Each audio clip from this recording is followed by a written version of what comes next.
Hey everyone! In today's video, I'll show you how to add or update a blog post in your Shopify store step by step, using the latest 2025 interface.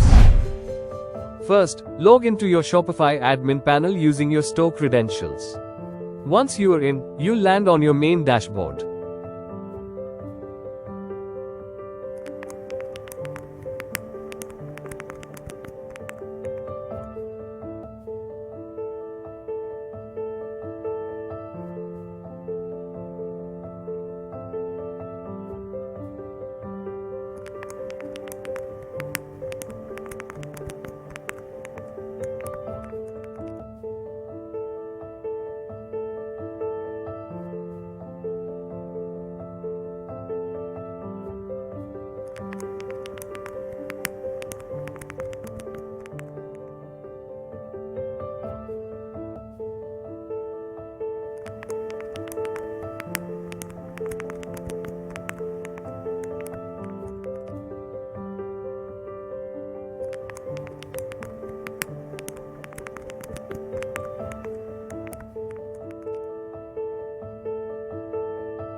And that's it. You've successfully added or updated a blog post in your Shopify store.